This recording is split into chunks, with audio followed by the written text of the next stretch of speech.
Good afternoon, everybody. And it could be good morning somewhere, it could be good evening somewhere, because this particular webinar, which is a live webinar exclusively for the seafarers on cruise ships, we are starting the webinar. And the topic of the webinar is employment during and post-COVID on cruise ships. Facts and awareness to help you choose. Friends, colleagues, I have the greatest pleasure in welcoming all of you. We have a great panel today to discuss this issue. And the greatest joy is that we have our chief guest, Sri Amitabh Kumar, Director General of Shipping with us. So we welcome you, sir, Amitabh Kumar, sir, on this particular webinar.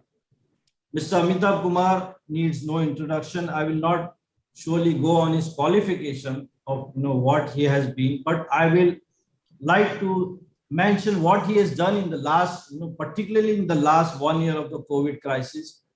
The SOPs, as our Director General of Shipping, he has been a pillar of strength in giving us guidance, in supporting, and in not just guidance, in practically taking us through this COVID crisis.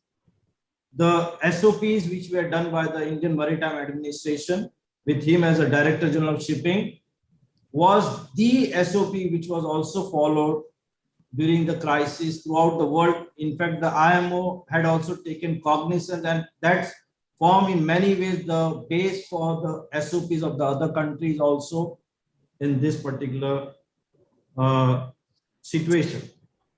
Thereafter, in the crew change, the seafarers crew change, India led the seafarers of the whole world, the countries of the whole world in the crew change, and it continued to lead.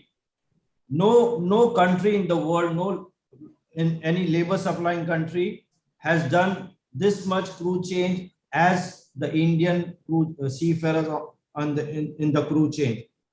In fact, as of now, we have exceeded more than 300,000 seafarers as far as the crew change is concerned. So India led and continue to lead. So this is thanks to the efforts and the direction of our very own Director General of Shipping, Mr. Amitabh Kumar. Then we have on our panel, Mr. Prasad Hariharan. Mr. Prasad Hariharan is the Managing Director of Carnival Support Services India Private Limited. As far as the cruise seafarers are concerned, as of now, Carnival is the biggest employer of cruise seafarers. So we welcome Mr. Prasad Hariharan to this panel. We have Mr. Stewart Coote. He is the CEO and Human Resources Viking Cruises, and Viking is also one of the employer of the Indian seafarers. We welcome Mr. Stewart Coote. Thank you for having me. We have Mr. Prasad Jha. He has an advantage of Mr. Prasad Jha is the Group Managing Director and CEO of MSC Ship Management Limited. He has this on this panel. I think he has an advantage of having hundreds and thousands of seafarers working on cruise ships, and much more who are working on the main fleet like the tankers and the bulk carriers. So Mr. Prasad Jha, we welcome you, and it is a pleasure to have you with your distinctive advantage of having dealing with seafarers on merchant ship as well as cruise ship. Welcome, Mr. Jha. Then we have Lena Dyring. Lena Dyring is the Director of the Cruise Operations, Norwegian Seafarers Union. The Norwegian Seafarers Union has played a very important role particularly as far as amongst other things, as far as the cruise seafarers are concerned. And we have the pleasure of having Lena Dyring with us, and we welcome her on board this panel. Thank you. In the midst of all these, we have Mr. Jaikumar Bhasin. Hello. Jaikumar Bhasin is an executive chef. He's a serving chef, and he's a serving cruise seafarer is the executive chef. Since this particular webinar is exclusively for the seafarers on cruise ship, it was important for us to have somebody who will voice the concerns, the anguish, and the hope which the seafarers have. Because with the anguish, there is also hope. With the seafarers, the cruise seafarers have on in this pandemic situation. So welcome, Mr. Jaikumar Bhasi. Thank you, sir. And let me also recognize CMD SCI, Madam Joshi, Captain Bhasin, and Captain Sankalp Shukla and Mr. Anil Deoli, and of course our own NUSI President, Captain Hirananda. This thing is going live on the, as I said, on the YouTube and the Facebook. Now, I would like to start with the webinar. And the purpose of this webinar is very clear. It is a reality check. It is realistic information. And what we have been doing and what can be done. This is all for good. As seafarers, you see, as we mentioned, the topic was employment during and post-COVID on cruise, facts and awareness to help you choose. So seafarers, those who are at the ground, at home, they are entitled to have a proper information, and that is the whole purpose of this seminar.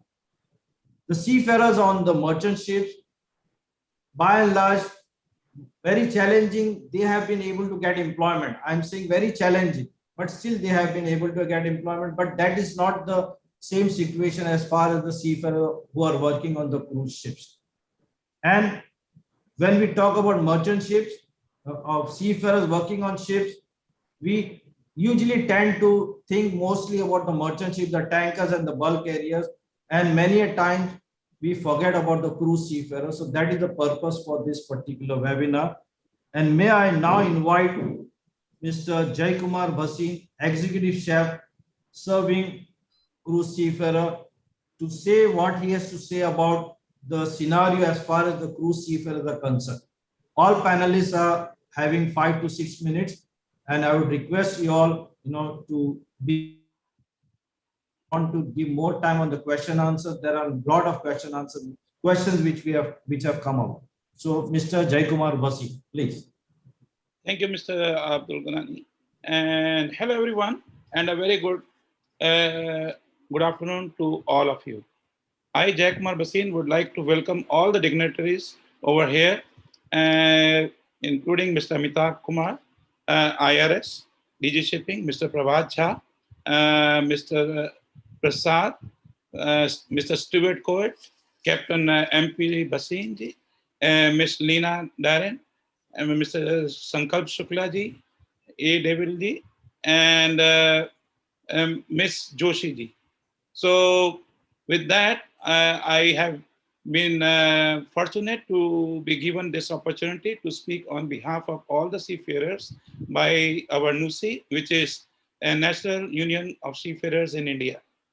So, and to all our beloved seafarers who are there sitting at home or who are currently working, to take out the special time to participate in this cruise webinar for the seafarers.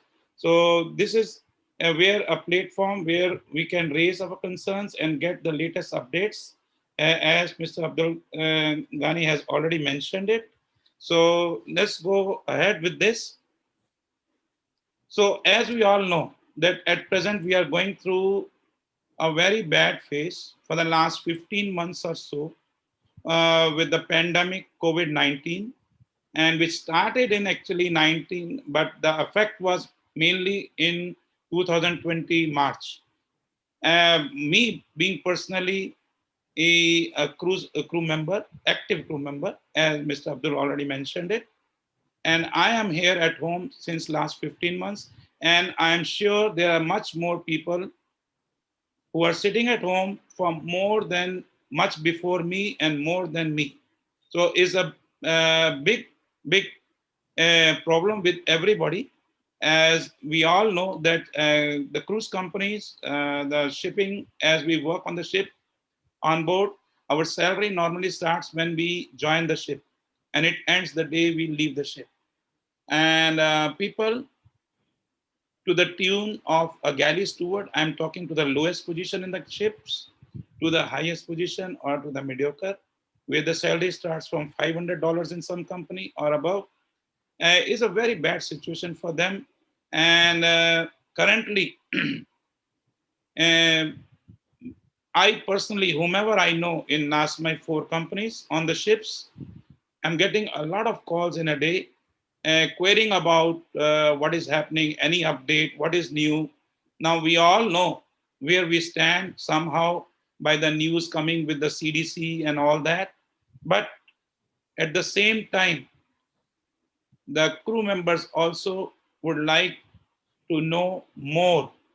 And that is where this platform, which was provided by NUSI along with the DG Shipping directly, initiated by Mr. Amit Kumar. Thank you very much. And all the panelists who ever participated in this, to go ahead and see. At the same time, I would also like to thank our Indian government, especially our Prime Minister and DG Shipping, Mr. Amit Kumar, especially for helping out the seafarers to repatriate from all over the world to be back at home with their families. And it was not an easy task. I certainly, on behalf of all the seafarers, would like to thank NUSI, the National Union Seafarers of India, Mr. Amit Kumar, and all the companies which came together and took a priority in sending the people at home who were stuck during the COVID period. And there were a lot of curiosities going all over the world, all over the families, that our family members should be at home. And it was not an easy task. Believe me, it was not an easy task. I salute you, Mr. Amit Kumarji and Mr. Abdulji, you and your entire team, along with the all cruise industry people, that they came together and took that thing that yes, the first priority should be the people safe and people should be at home. So that's a very remarkable job done by all together. Again, special thanks to NUSI, National Unions of Seafarers of India, under the very able and dynamic leadership of General Secretary Mr. Abdul Ghanani Sirang, along with all the cruise ships companies for the safe return. During this pandemic period, I would also like to thank our NUSI for coming out and helping the seafarers for the matter of Provident Fund being raised, and it's being sanctioned very soon, I presume. During this pandemic period, I would also like to thank NUSI for also coming out and being proactive in giving financial assistance to the seafarers' widows and the retired seafarers who are at home. Presently, very active role is also being played by NUSI for priority to be given for the seafarers for the vaccinations, which Mr. Abdul Ghani has already mentioned initially. Now, as myself also being a crew member working on ships at home, as I already mentioned, there are a lot of questions and queries which the crew member would like to know, and I would like to present a few of them. As you all know, since they are sitting long time at home, I should not mention that, but huge responsibilities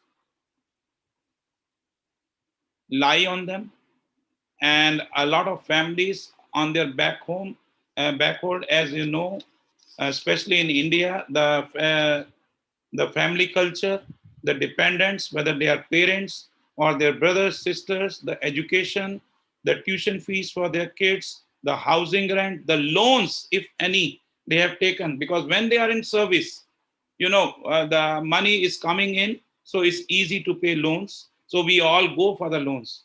Now we don't know all of a sudden that the shipping will stop and we will stuck right in between. I have, including myself, took a lot of insurance companies for me and my families, and I have to pay those hefty loans, and I'm stuck in between. If I believe with 27 years of service, I am stuck. And imagine the people who have just joined 3, 4, 5 years, how they will be repaying the loans. So there's a lot of curiosity is going around with them, and they are with a big dilemma. What is going to happen? When is going to happen? And there is, as Mr. Abdul Ghani already mentioned, because he might be facing a lot more furious questions, that how long will they have to wait? How long will and when will the pandemic situation be over? Some of the crew, I am telling you the truth, and it's a bitter truth to digest. Some of the crew is really getting very demoralized. And believe me, they have taken very nasty decisions which should not be taken, and I should not be mentioning in this platform. But yes, I need to, because right now I know I am speaking to the panelists whom we should raise these questions. They have taken very, very drastic steps, and the frustration is at its height, at its peak, that there are no salaries. They don't know when they will be called. It's always given 1 month, 2 month, 1 month, 2 month timing, and the CDC is always delaying.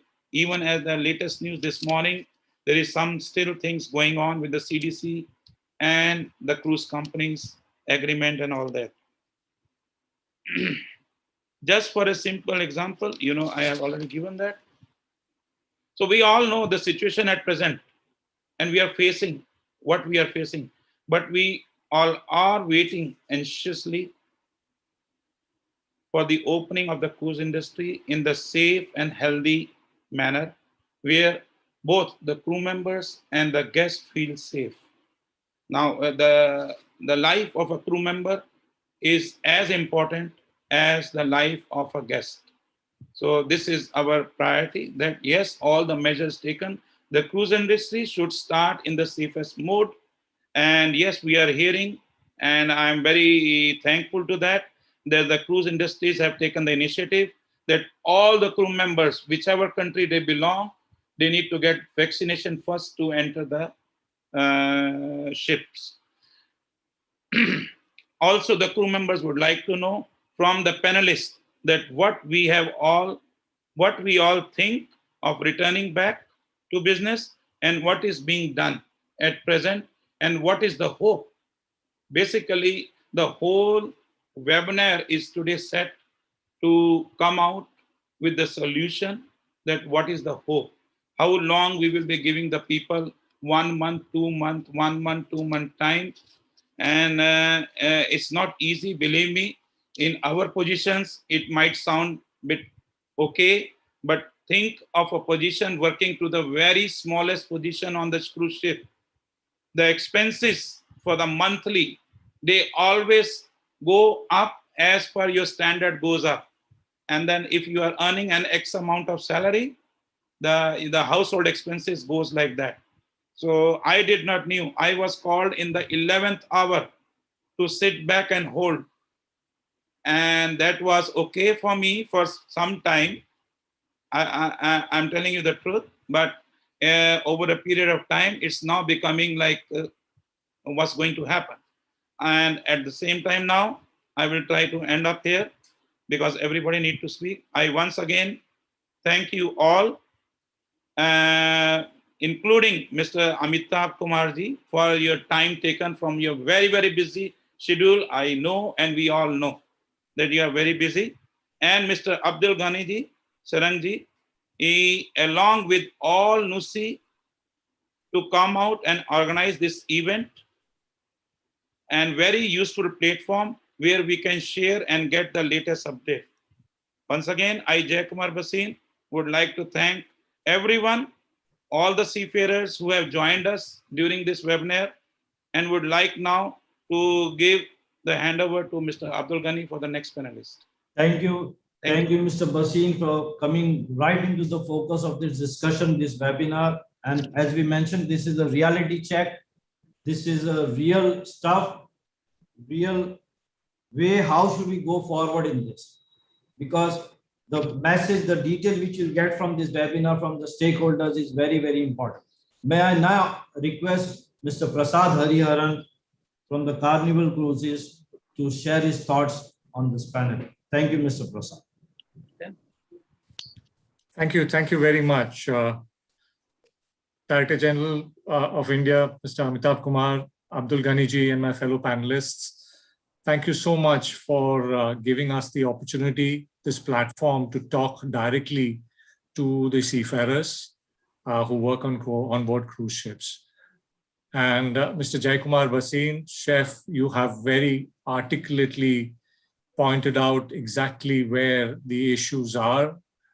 Thank you very much for being very bluntly honest about the problems that seafarers, my seafarers and seafarers of my fellow cruise companies, they are in a really bad spot at the moment. And it's not because of their doing.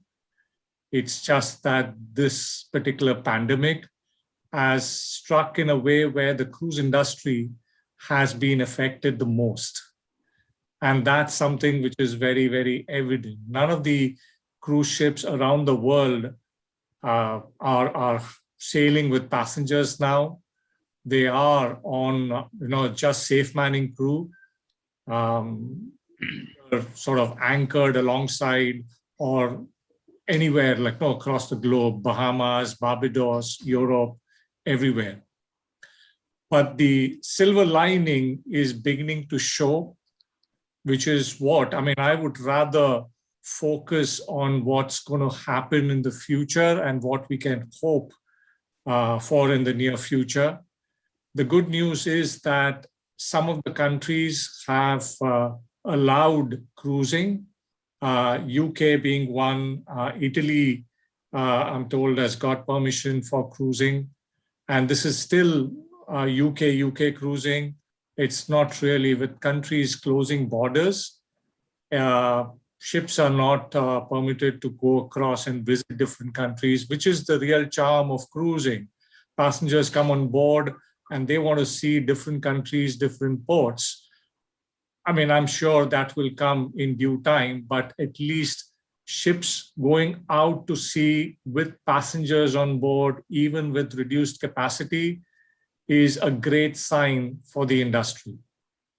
Okay, so I would rather focus on this, but before we focus on the future, I want to acknowledge the contributions that the Maritime Administration, Mr. Amitabh Kumar, his entire office, and other cruise companies have made in ensuring that so many thousands of seafarers were brought back to India.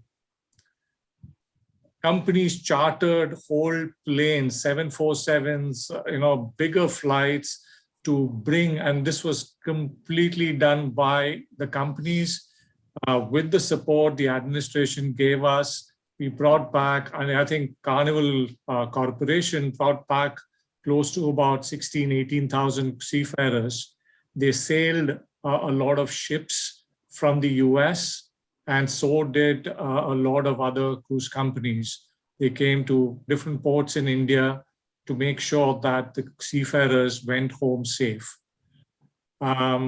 It is a very, very difficult situation, and I don't want to really sidestep the issue.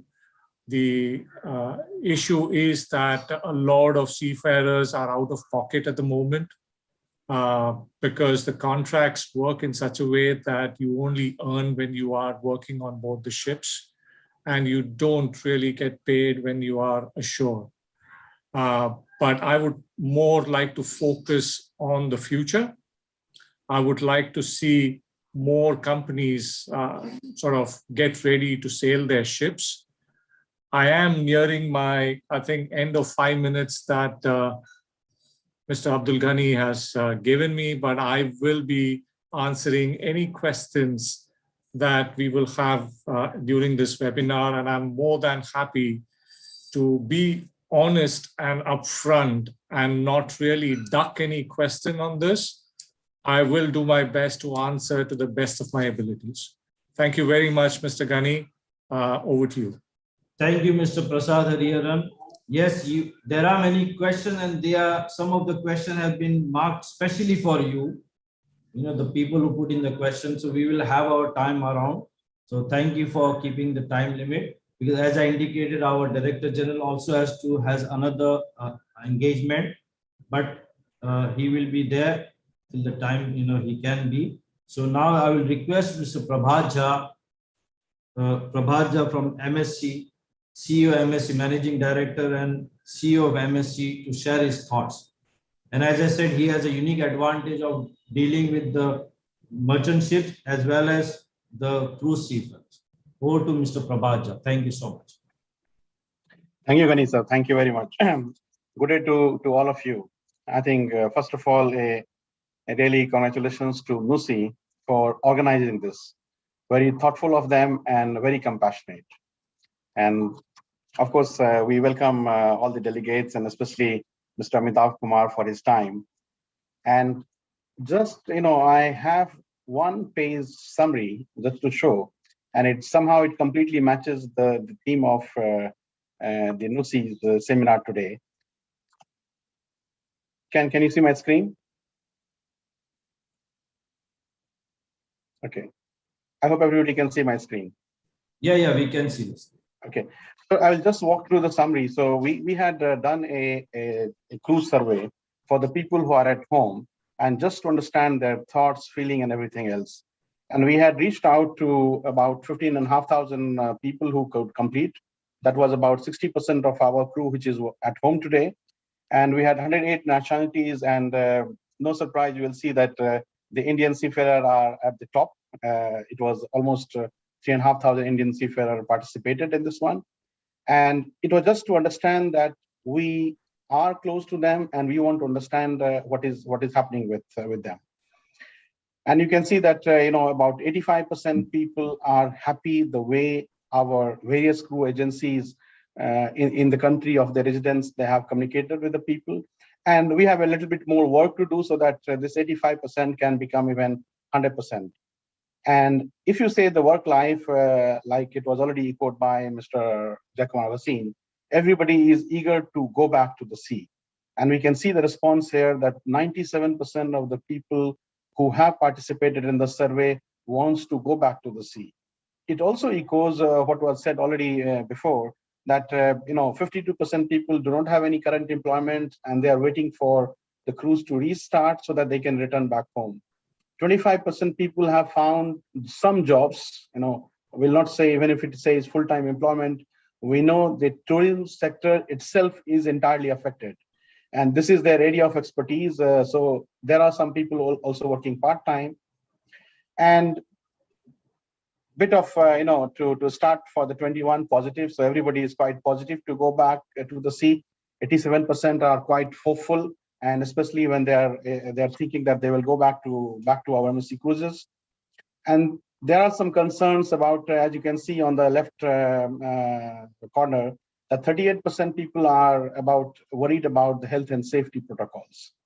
So this was a very high level summary. I will stop sharing, which echoes exactly the theme of the seminar. So we know exactly as a company, we have really, we want to stay close to our people, because by helping you, we will help ourselves. I think the cruise company is more than the crew wants the cruise to restart, I mean, we don't want to burden the audience with the kind of liabilities the companies have for maintaining and keeping these big ships in active operation. But more than anybody else, we all also want the cruise to start. And so let me start by a positive note that some of you may be aware, we have a cruise vessel, MSC Grandiosa, which is already in operation from August 20 in Mediterranean. And except for the very brief period during the Christmas, where Italian government issued a directive that the cruise has to suspend, we had never stopped because of any COVID cases. She was not halted for any reason.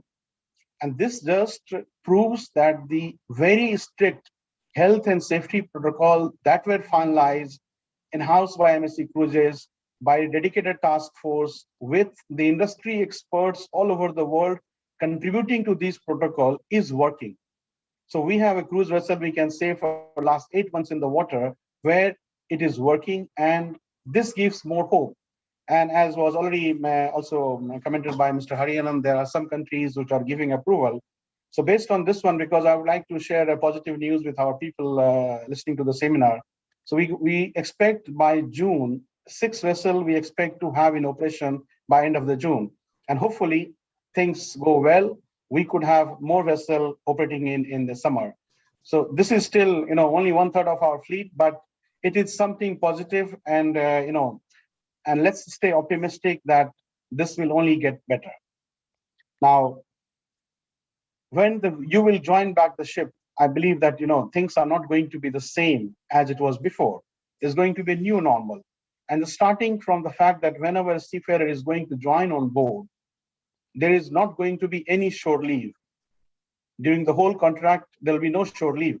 But this should not come as a surprise to you, because today we are operating nearly 300 container vessels from our office here, and there is no shore leave even on the container vessels or bulk carrier or the car carriers. So it is something, not a cruise sector crew will be penalized, but this is what is a new norm today. And also when you will join the ship, besides doing all the tests and everything else, when you go on board, first 2 weeks, you will remain quarantined on board the vessel.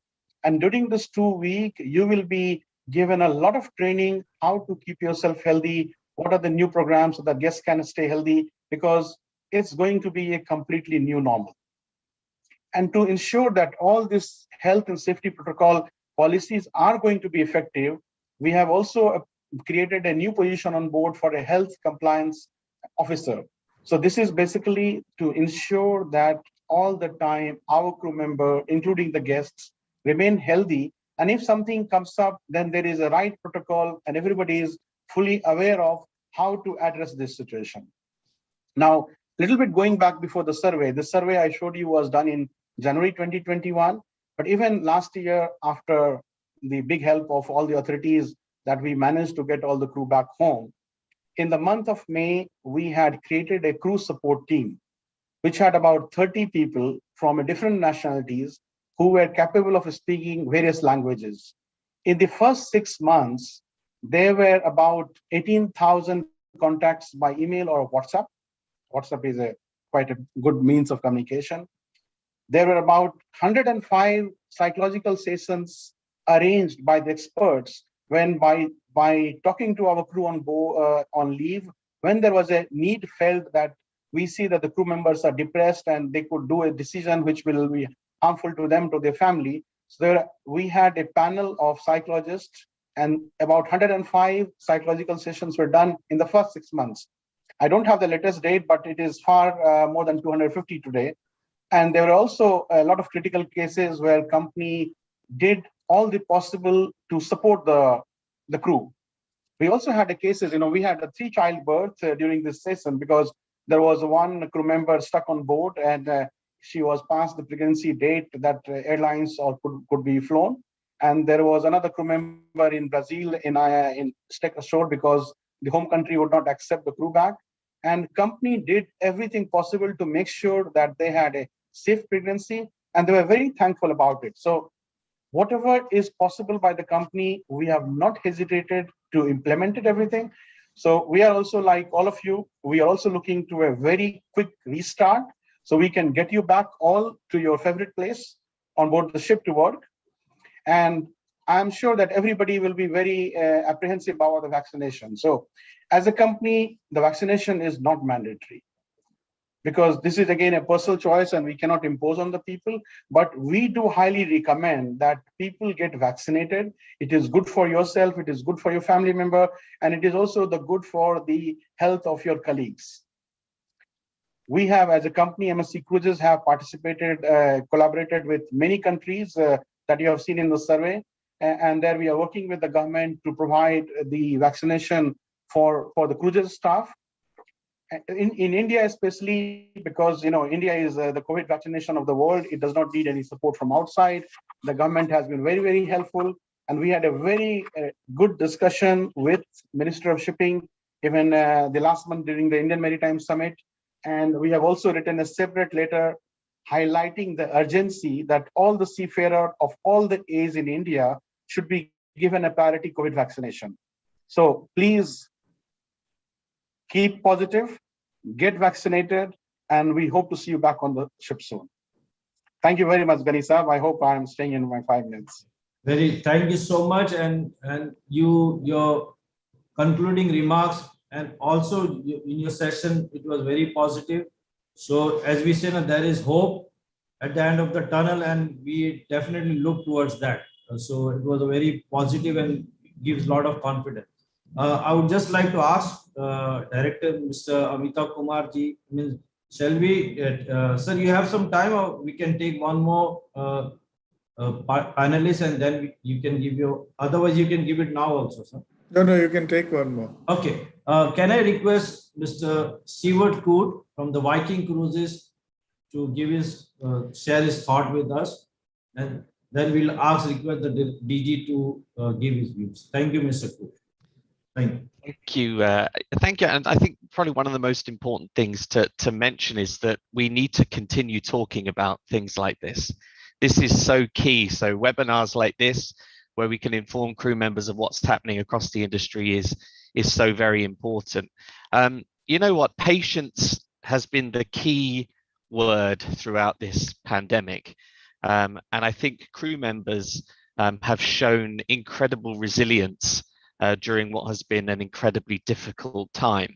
But while patience is key, I think safety has to be paramount for any restart, for both guests and crew.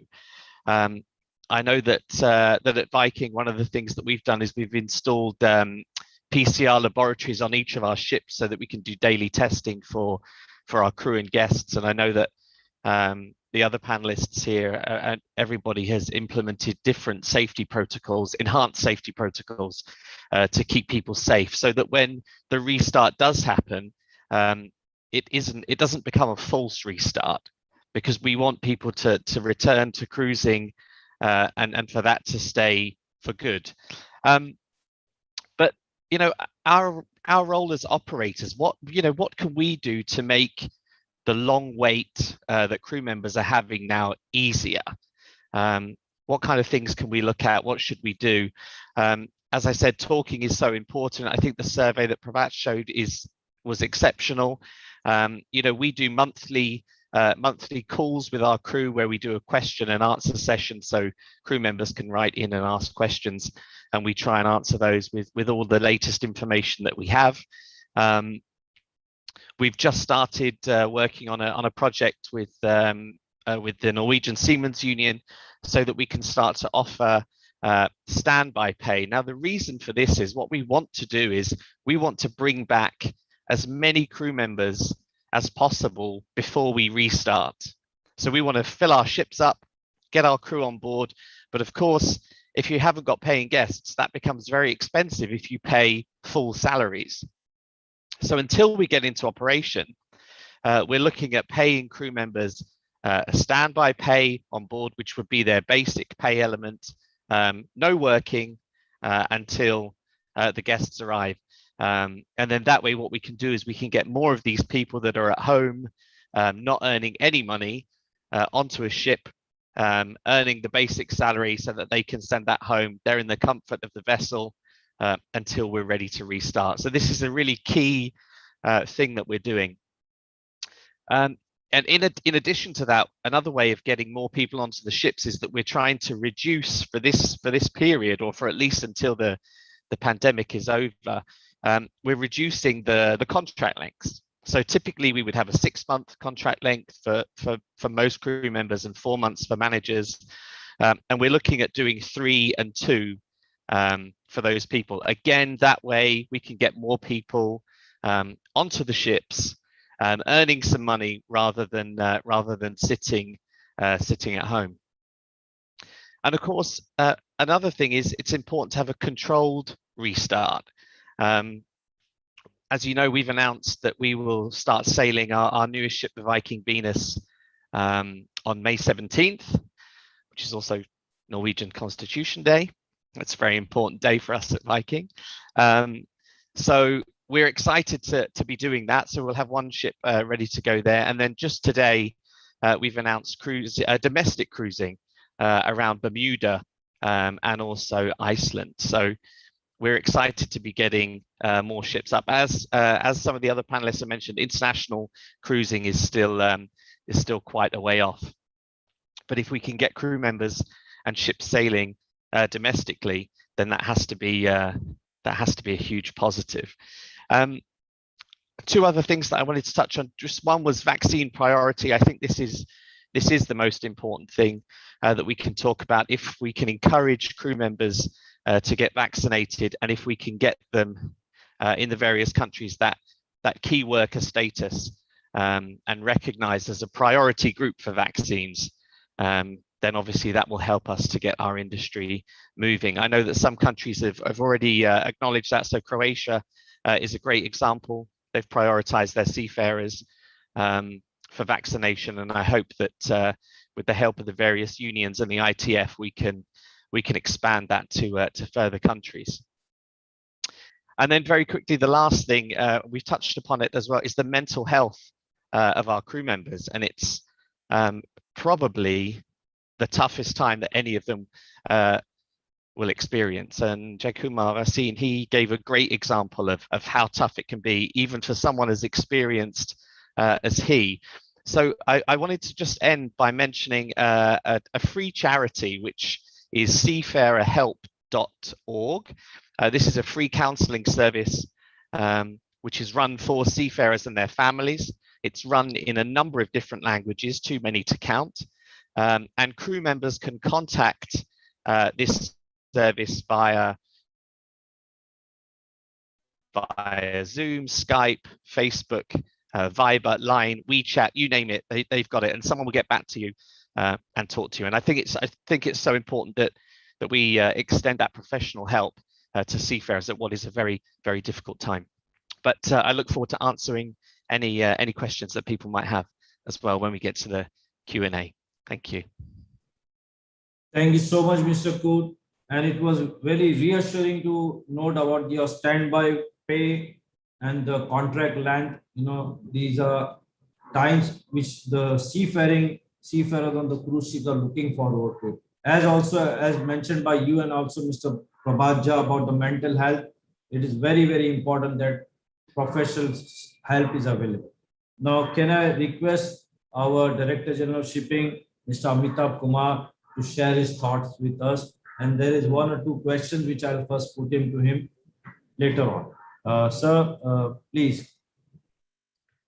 Good afternoon, everyone. The main purpose to join the meeting today was to listen to the experts in the field and, of course, the owners and operators of cruise ship. We know that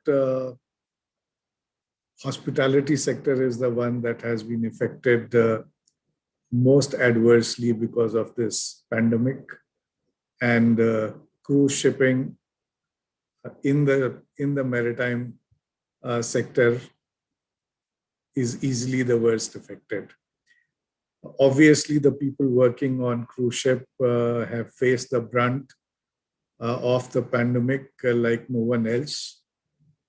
Initially, of course, the fear of catching the virus, the fear of getting stranded somewhere around the world, fear of not being repatriated to your home country. That was the first phase of pandemic. Somehow that was dealt with because of the close cooperation between the countries and the shipping companies who did a remarkable job in repatriation of almost all the crew members from their ships in very difficult circumstances. When the travel ban was the norm of the day, to repatriate the crew to countries that literally feared receiving anyone from outside was no mean an achievement. However, the second phase, the second impact of pandemic, that is on the jobs, the crew change and the job is what we are now facing insofar as the cruise industry is concerned. And there is no immediate relief in sight, especially for the majority of the crew. There may be some who would be lucky to go in some of the odd cruise ships that would start operating, but the majority has to still suffer in silence till cruising is resumed again after some time. There would be different timelines for different countries, depending on the COVID situation in those areas. I do not foresee all the countries vaccinating each and every member of that country anytime very soon, given the constraints of vaccine manufacturing, constraints of vaccination itself, and several other bottlenecks that exist in a mass vaccination drive for any disease of this magnitude. Having said that, we should also be clear as both administration and as shipping companies that once the situation improves, we should devise methods and SOPs that are both safe and practicable. If we know that not all countries can vaccinate each and every one, and if we devise an SOP which says that we will not allow people without vaccination, then we are making our SOP a little impractical. There are other methods also available to ensure safety on board. In merchant ships, that has been implemented, that is being implemented for now almost 1 year without much difficulty. And I think it is time that we start learning from the best practices of various sectors. We have now airlines that are operating with some SOPs. Earlier, when we started with our SOP, there was no SOP either in the airline sector or in the merchant navy or in the cruise industry or in the hospitality sector.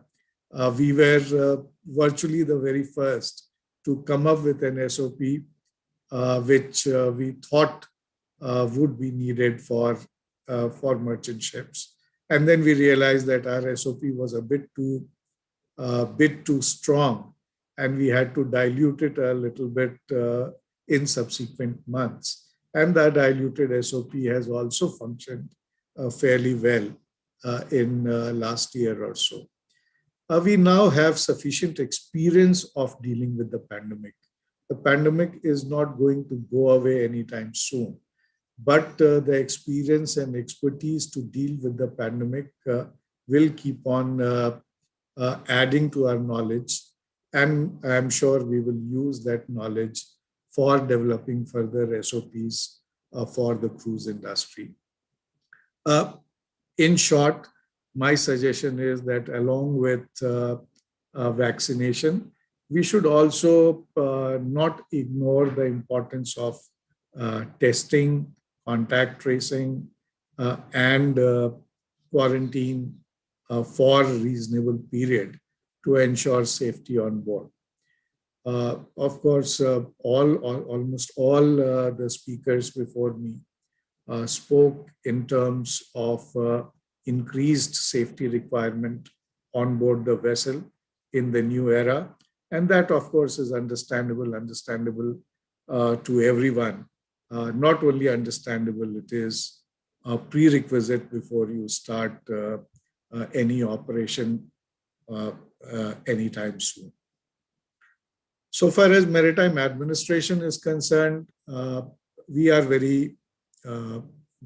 been very bullish on cruise shipping industry as a source for employment generation in India.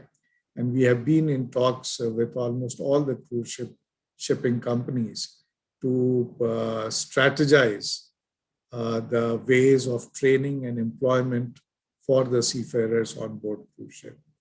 We have in our vision also decided to have at least 3 dedicated cruise maritime training academy here in India to cater to the requirements of the cruise industry in future.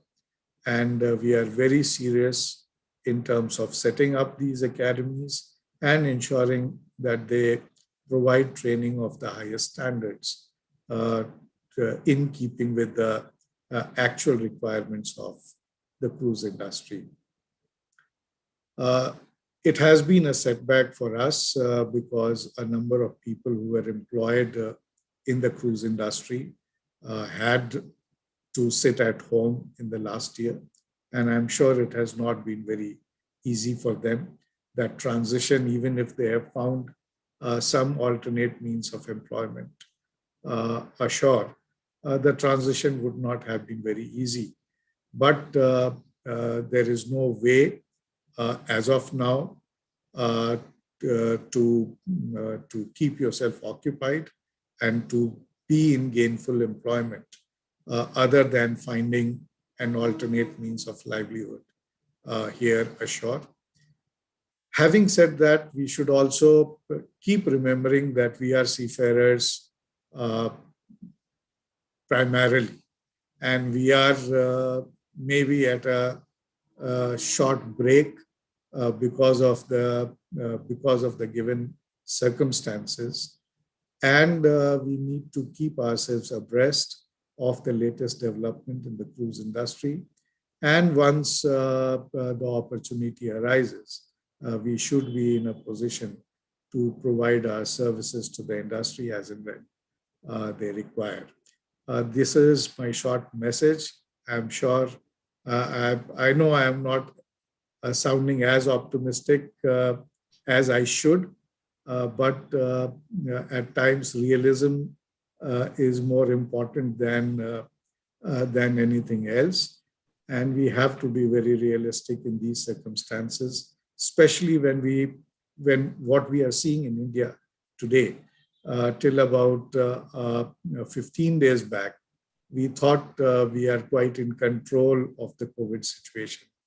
And in 15 days' time, the situation has worsened to such an extent that Maharashtra government had to really tighten up its screw and impose a lot of restrictions, which we thought were the things of the past.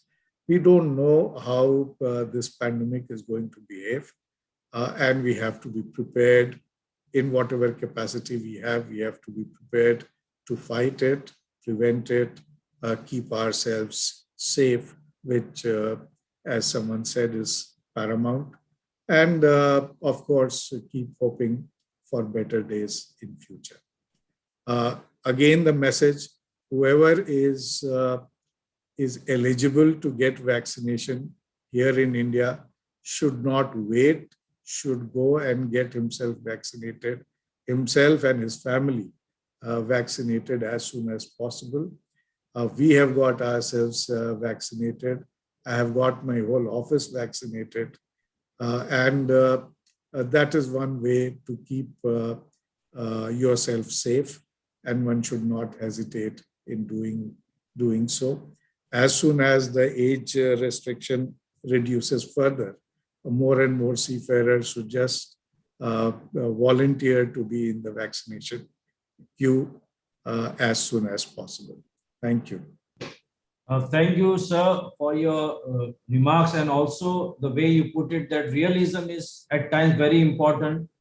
So that is what will give us all the seafarers, particularly, a call. They have to take a call what needs to be done. And thank you for those words. And also, you mentioned, as we are aware, that seafaring and cruising is on the radar more so now in the with the maritime administration, and your activities and whatever your actions have exhibited that the cruise scenario is being taken very at the highest level. There is only one question, sir, because most of the question we receive, but many people like Maninder Singh, Majid Hussain, and Karjar, Ravlan, Antonio, they have all seafarers are very happy, and particularly those on the cruise, that there is a in principle decision taken for extending the Provident Fund gratuity and pension benefits to seafarers of all ranks and of all flags, Indian flag and also foreign flag.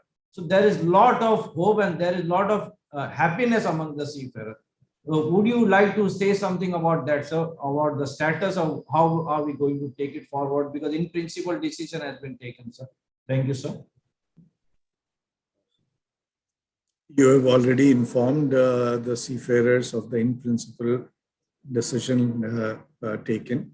India is one of the signatories of Maritime Labour Convention. And as we all know, it is our duty to have at least 9 social benefit measures as per the convention. We already have a central inaction. It's called Seafarers Provident Fund Act, which provides for Provident Fund benefits to the seafarers. We have, as members of the board of the SPFO, decided in principle that we should extend the benefit of gratuity and pension, contributory pension, of course, to the seafarers also. And to that extent, we are now in the process of suggesting amendment of the SPFO Act. It is still an in-principle decision, and the nitty-gritties of extending the benefit of gratuity and pension needs to be worked out. The amendment that needs to be carried out in the Act needs to be worked out, and some more discussion is required with the industry, with the employers especially, before we come up with an enactment. This again, as I had clarified earlier, is a proposal from the Board of Trustees of SPFO to the government. It is ultimately for the government to accept or reject the proposal that goes from the Board of Trustees. But I'm sure, given the proactive approach of the government in respect of welfare of the seafarers, there would not be much objection to these proposals once these are finalized and sent to the government. We are still a way off. It will take us at least 3 to 4 months to finalize this. And once we finalize it and send it to the government, I'm sure it will be put up for public discussion, and more feedback from the seafarers and employers will be received before the enactment is decided by the government. Thank you. I think it clarifies. Yes, sir. Thank you so much, sir. And I want all the viewers and everybody else knows it, even the seafarers, that it is during your watch, sir. So we want everybody to focus on your frame. It is in your watch that this great achievement has been delivered in principle, but we are very sanguine that it will take its logical conclusion during your watch, sir. And we are very hopeful. I'll sign off now. I have another meeting. Yes. Yeah. Thank you for being here, sir. And we'll thank you so much, sir. We'll continue with our deliberation. And Thank you. That was very nice. On a very positive note, the DG shipping has, that was the one of the many questions which have come in about Provident Fund gratuity. So as he mentioned, in principle, the Provident Fund gratuity and pension will be available to all ranks of seafarers, whether they are on Indian flag or foreign flag. And it is just a matter of time because we need to exhaust that. We have waited 20 years. Let's wait for another few more months and it will be implemented. So we can thank the DG for that. Now coming back to our webinar, because the earlier two speakers and all the speakers had touched upon the mental well-being of the seafarer while they were on board and while they are ashore. So in this mental well-being, we have the Norwegian Seafarers Union has made lot of efforts, have had webinars, have had interaction with just not the Indian seafarer, but also in other seafarer, other nationality of seafarer. Can I invite Lena Dyring to share our thoughts on the mental well-being and the efforts and the support which the Norwegian Seafarers Union gave, particularly in this pandemic? Thank you, Lena. Over to you. Thank you very much, and thank you for inviting me to be part of this webinar. It's really important that information like this, reaches seafarers in the cruise industry during this time of uncertainty. So it's really great that NUSI facilitates events like this. Yeah, I can talk a little bit first about, like you mentioned, the mental health efforts that we've made, also in collaboration with NUSI, a lot of it, and then a few points, general points after that. So of course, like you mentioned, during this cruising break, we've worked a lot on focusing on and promoting seafarer welfare and mental health for seafarers in particular. Because of course, this past year has brought a lot of anguish for a lot of people. First, of course, then in not knowing when they would be able to go home due to all these international travel restrictions, and government rules. And then after that, there's a long period of unemployment and you don't necessarily see the end of this unemployment. And this, of course, causes a lot of stress, anxiety, and depression for seafarers. Like was previously mentioned, these are seafarers who are used to being able to provide for their families, and now they're not sure they will be able to continue doing this. So we've worked a lot together with a lot of unions in seafarer home countries and with NUSI in particular, but also with, for instance, with AMOSUP in the Philippines as well, in promoting access to mental health services and encouraging people to talk to someone instead of keeping one's problems to oneself. And I have to say that it's really wonderful to see that NUSI has taken this issue so seriously and that you have created helplines like NUSI Sahara and other great efforts like that. And hopefully this focus on mental health can continue also after the cruise industry is back to service, and some of that stigma related to mental health challenges is gone, and also the fear of talking about it is hopefully less when the industry comes back to service. I also have to give compliments to some of the companies, or to many of the companies, which have also focused on issues related to mental health services. I think it's a great signal to seafarers to see that the companies are also emphasizing the importance of mental health. And I think it gives seafarers a little bit more confidence in the fact that they can safely come forward if they have or they need someone to talk to, or they need help. So that's great. I have to also, like, for instance, Viking that are here today. I know they've, like Stuart mentioned, they've stayed in touch with the seafarers working for them throughout, and also offered a lot of the support to the seafarers, also the ones who are home. So that's great to see.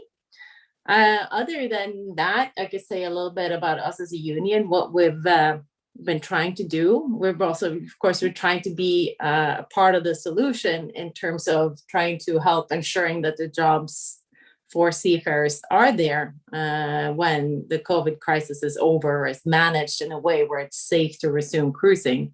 So now, for instance, like entering into agreements like were mentioned earlier with Viking, for instance, as one example here. As we are starting to see at least some light at the end of the tunnel, where we see different companies are announcing restart efforts, and that must be very reassuring for seafarers as well. Of course, these restart efforts are, based on government restrictions slowly being lifted, so that companies are allowed to operate. And from what we've seen, and that, of course, they can ensure safe operation both for crew and passengers. We see a lot of the signals we get. We see, the signals are some like a gradual restart during the second half of 2021. That's a lot of the signals we see from the industry in general. So hopefully then, going forward, when the world reopens and seafarers come back to work, I, of course, hope that we've learned a few things from this pandemic. One being the importance, like mentioned already, on focusing on mental health so that we can prevent some of the tragedies that did happen during the start of this shutdown. And then, of course, one of them being the repercussions of all these travel restrictions internationally for key workers like seafarers. And also, I would have to also focus on the importance of the responsibility of the flag states, and especially flags of convenience during these difficult times. I think they probably could have done more to help get seafarers home in a timely fashion. I think also, like it's already been talked about a lot, is the importance of vaccine equity, because in this world, we're not safe until everybody's safe and everybody has had an access to vaccines. So that's something that we will keep working on a lot, and, ensuring that seafarers are designated as key workers, and with that comes vaccine priority. And that, I think, also very important to mention, because in some countries, when they mention seafarers being prioritized for vaccination, they sometimes forget about seafarers in catering and hotel roles on cruise ships. So it's very important that this designation and vaccine priority also includes all seafarers on cruise ships. So that's something that we will continue to focus on quite a bit. Also, we have to, when, coming back, we're going to have a whole range of new challenges that we haven't had as much of before. One of them being working with the industry and with government organizations to ensure access to shore leave for seafarers. That's going to be important. How we manage to increase medical scrutiny for seafarers, and questions about quarantining and things like that is also very important questions that I think we as an industry and organizations with the industry, that we come together and solve these challenges. With that being said, I really cannot wait for cruising to get started again, and for people to get back to work. We look forward to meeting everyone in person again, during visiting ships, or at our Seafarer Center in San Juan, Puerto Rico.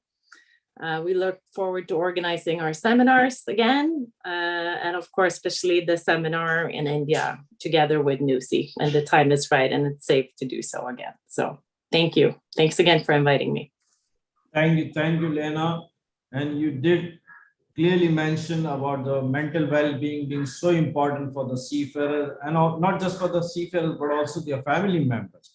And the fact that seafarers have been, cruise ship seafarers have been used to a particular standard of living, and there are a lot of challenges in maintaining them in this particular situation. Now, I would just like to jump in on our question answer. And we have been having a lot of questions, but we will restrict the question. First thing is that there is a question from Cliff Fernandez, and I would like to pass it on for Mr. Prabhat to respond to it. The question is, because as I said, Mr. Prabhat is having the advantage of merchant ships and cruise ships, and in large numbers. The question is, can I join on cargo ships on tankers, or should I join on cargo ships or tankers in the present situation? Mr. Jha, please. Thank you very much. And in fact, we have done many crew members who were willing and were qualified to work on the cargo ships. We have accommodated them, I mean, we are a company which is always growing, and even in this last 6 months, we have added a lot of container vessels to our fleet. And we always give our own people a priority. It doesn't matter it is coming from the cruise sector or the Ropax ferry sector. So if they have a qualification, yes, we give them the priority and we recommend them to join. And again, when the cruise will restart, we will do the internal arrangements so that they can go back to the cruises. Okay, can I ask you again, Mr. Jha? Now, this is because you have already the database of the seafarers of both cruise and cargo ship. Now, a seafarer who is purely on cruise ship, serving purely on cruise ship, what is the advice to that seafarer if they get a chance on the cargo ships, or should they endeavor to go on the cargo ship, given the fact that cruise ship is at a standstill as of now? I believe, first of all, they have a right to earn their living.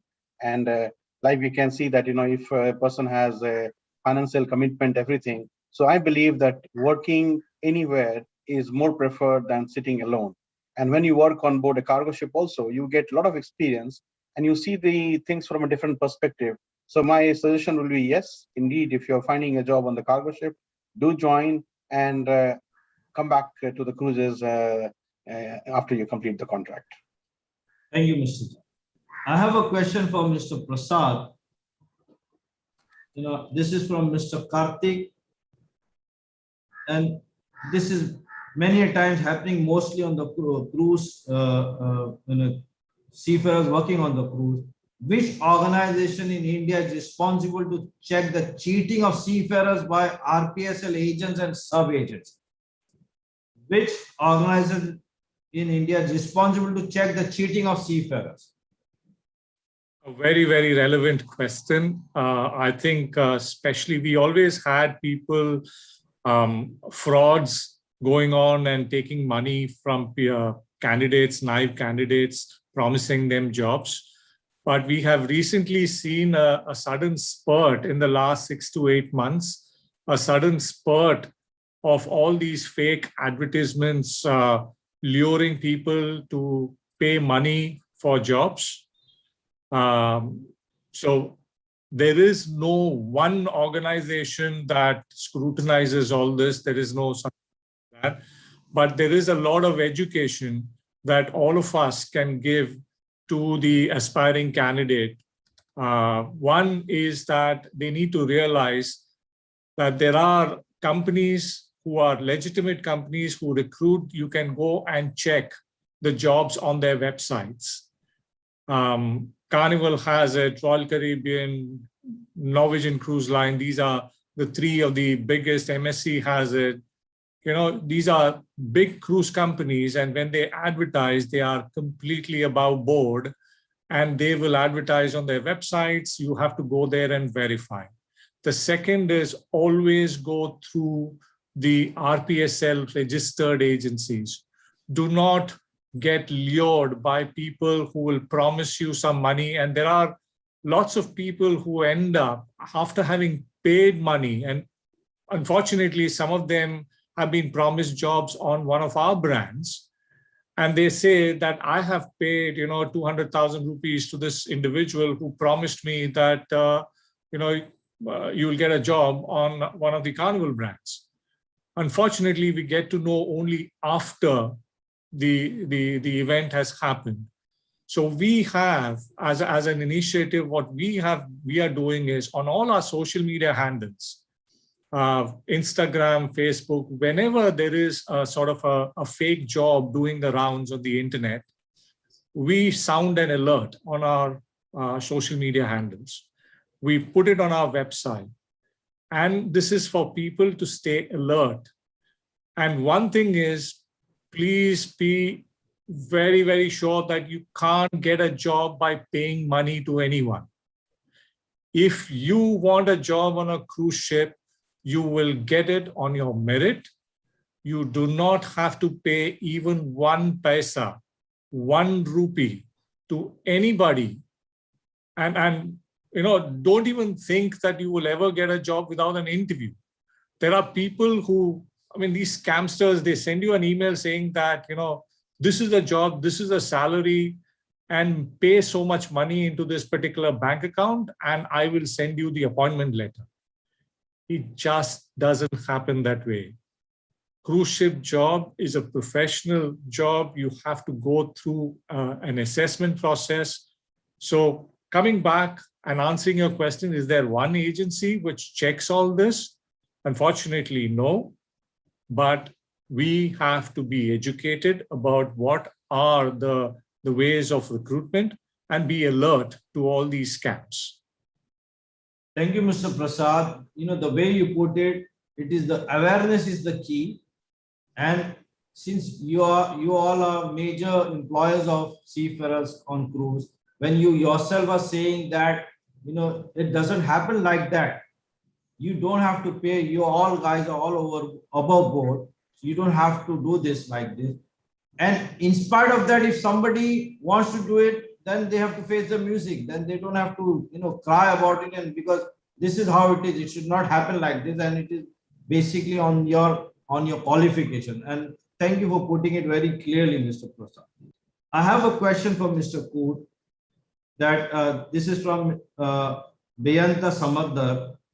Is it the question is regarding the is it mandatory to take COVID-19 vaccine before joining a cruise? Okay, is it mandatory? And the COVID-19 crisis has brought to the fore serious questions of safety and hygiene. How do you think the industry will instill confidence in the passengers? You know, this is the question. How will it instill confidence in the passengers, and is it mandatory to take the COVID-19 vaccine before joining the cruise?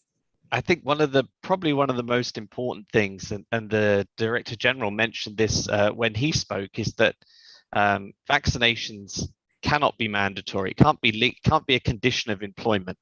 But what we can do is we can encourage crew members to take up vaccines as soon as they get the opportunity to do so. Because what we don't know at this stage is how international travel will be affected by people that do not have a vaccine. So for example, if let's say, I don't know, crew members are joining in Miami and the US government decide that only people that have been vaccinated can fly into Miami, then it's going to make it difficult for seafarers. And I think that's why we're saying to all seafarers, when you get the opportunity in your home country through a government program or through a program that's organized by your cruise line, and you get the opportunity to be vaccinated, then you should take it. But of course, it's entirely your own choice. But what we're doing as a company is we're trying to present all the information for crew members to make an informed choice. But because of course, as I said, we don't know how international travel will be affected going forward. And then the second part of the question was, how do we instill confidence in our guests?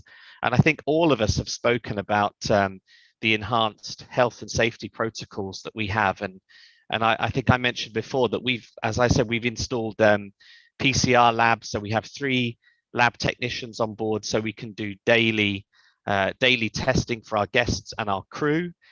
So we don't need to send stuff ashore and wait for results. We can get results same day. You know, we've got UV filters that have been installed into our air systems throughout the ships. You know, we've got UV robots that patrol the ship in the evening and close times and disinfect things. And of course, we've got enhanced protocols and training for our crew members on how they're going to be dealing with guests during what I guess we call the new normal. And then just making sure that, you know, crew members understand those new health and safety protocols before they come on board. So whether it's online training, you know, webinars where we're talking about things, we've got videos where we're showing them examples of how things are going to be different, and explaining to them that that when they come back, as I think someone said before, it's not going to be the same. But I think that's how you instill confidence in your guests, by them knowing that your health and safety protocols are second to none. Thank you, Mr. Koot. I think the you know, when you mentioned when you reiterated the DG Shipping's views about the vaccine, taking the vaccine, and Mr. Prabhaja also mentioned as a company policy that it is not mandatory as a company policy to have seafarers to have their personal choice. But a logistically, if it is required in the crew chain, in some countries, they would want to have their vaccinated seafarers also coming in, then it will pose a problem if the seafarers are not vaccinated. So while it is their personal choice, if they, the way we look at it, while it is their personal choice, if they want to continue as seafarers, given the logistic, they will have to have themselves vaccinated. But again, it's a personal choice. I have one question for Mr. Jaikumar Bhasin.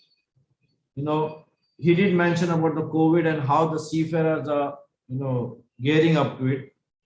Times are going to improve. We will see the positive outcome also in the near future.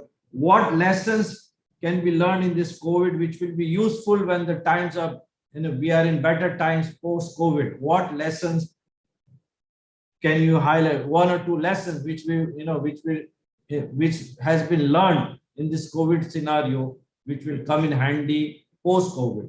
Mr. Bhasin, please.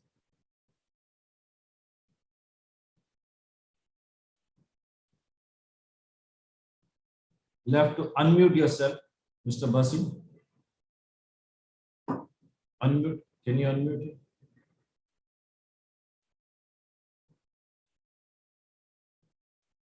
You'll have to unmute, Mr. Bhasin.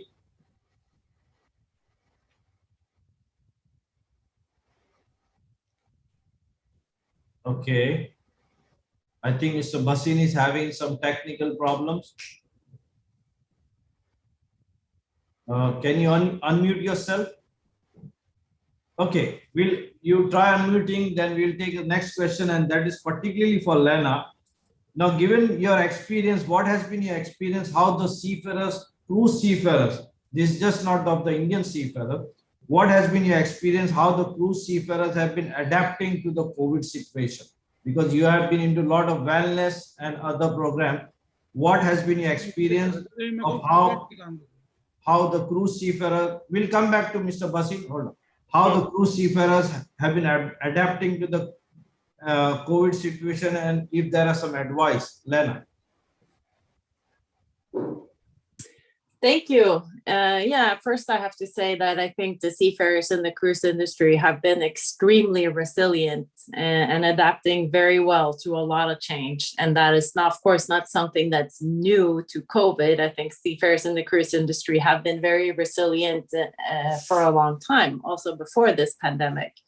They are used to working, you know, working long days and also long contracts sometimes, and they're used to a lot of change due to working in a very international environment. So and their resilience and that background and that experience has, of course, served them very well in this crisis, in being able to also adapt to this crisis. Now, of course, it's been extremely difficult because a lot of this, you know, adaptation has been having to adapt to a long period of unemployment for a lot of people. And I'm also very impressed with how people are finding solutions. Going forward, I think it is, and some advice, I would say,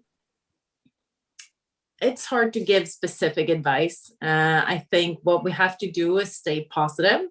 The cruise industry will come back, although it feels right now like maybe it's never going to happen and it's never gonna change. And that is not so. The cruising will restart. It's just a matter of time, and we're probably talking a few months here or there. You know, so we are heading towards the end of this and the resumption of cruises. I would also maybe say, as not as much advice, but more kind of manage expectations, that even though cruising restarts, let's say during the second half of 2021, gradually, it's still going to take a long time for all the seafarers who are home to be kind of to get a contract, because there's a lot of people right now at home waiting. And it's going to take quite some time still to get everyone to have a turn to get to a contract on board. So I just want, you know, that people are mentally prepared for that, which I'm sure people already are. As for the future, Long term, of course, we would love as a union to have a situation where seafarers have even more, job security, and hopefully, some also more job security in between contracts. And that is a big vulnerability for seafarers. And that is the conversation we're going to have with ship owners in the years to come, I'm sure. Thank you. Since you mentioned, in the time to come, how will the seafarers prepare? We only have 2 more questions. So that gives the proper time for Mr. Basim to answer that what are the lessons learned which can be used when the things go positive. Yes, Mr. Basim. Okay. Thank you, Mr. Abdul. A very valid question. Everybody wants to know. And I always guide that the first thing is stay positive. Don't lose balance. Okay. A lot of people lost balance during this time and they took very nasty decisions. So stay positive. Keep yourself, first of all, healthy and safe. Then now comes the financial question, what you have to do, how you have to do. Don't try to shy away from any job. Okay, whatever job you get it temporarily, take it. Third, very important thing is save money during your good times. Save money for the rainy days, save money for the dry days.